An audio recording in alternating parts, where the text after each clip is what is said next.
Hi friends, చాలామందికి రాగి జావ చేయడం రాదు. సింపుల్గా ఈజీగా హెల్తీగా ఎలా చేసుకోవాలో చూసేద్దాం రండి. ఫస్ట్గా స్టవ్ ఆన్ చేసుకొని ఒక గిన్నె పెట్టుకోవాలి.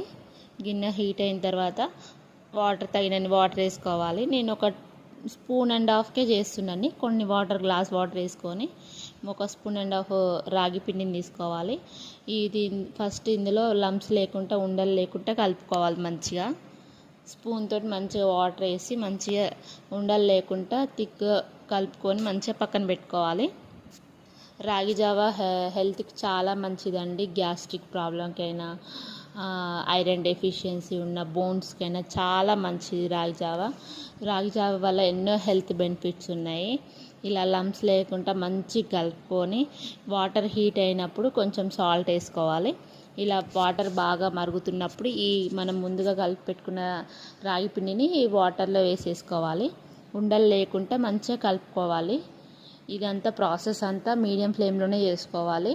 హై ఫ్లేమ్లో చేసుకుంటే రాగి జావ ఉడకదు, ఆ వాటర్ అన్ని గుంజేస్తుంది. మీడియం ఫ్లేమ్లో చేసుకొని ఒక 10 మినిట్స్ వరకు కుక్ చేసుకోవాలి, లేకపోతే రాగి జావ పచ్చివాసన వస్తుంది.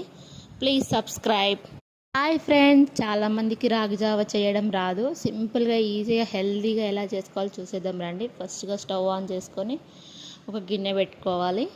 గిన్నె హీట్ అయిన తర్వాత తగినన్ని వాటర్ వేసుకోవాలి. నేను ఒక 1.5 స్పూన్ చేస్తున్నాను. కొన్ని గ్లాస్ వాటర్ వేసుకొని ఒక 1.5 స్పూన్ రాగి పిండిని తీసుకోవాలి.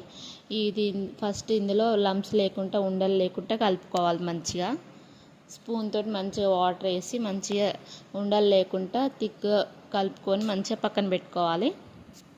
రాగి జావ హెల్త్కి చాలా మంచిదండి. గ్యాస్ట్రిక్ ప్రాబ్లంకైనా, ఐరన్ డెఫిషియన్సీ ఉన్న బోన్స్కైనా చాలా మంచిది రాగి జావ వల్ల ఎన్నో హెల్త్ బెనిఫిట్స్ ఉన్నాయి. ఇలా లంప్స్ లేకుండా మంచిగా కలుపుకొని వాటర్ హీట్ అయినప్పుడు కొంచెం సాల్ట్ వేసుకోవాలి. ఇలా వాటర్ బాగా మరుగుతున్నప్పుడు మనం ముందుగా కలిపి పెట్టుకున్న రాగి పిండిని ఈ వాటర్లో వేసేసుకోవాలి. ఉండలు లేకుండా మంచిగా కలుపుకోవాలి. ఇదంతా ప్రాసెస్ అంతా మీడియం ఫ్లేమ్లోనే చేసుకోవాలి. హై ఫ్లేమ్లో చేసుకుంటే రాగి జావ ఉడకదు, ఆ వాటర్ అన్ని గుంజేస్తుంది. మీడియం ఫ్లేమ్లో చేసుకొని ఒక 10 మినిట్స్ వరకు కుక్ చేసుకోవాలి, లేకపోతే రాగి జావ పచ్చివాసన వస్తుంది. Please subscribe.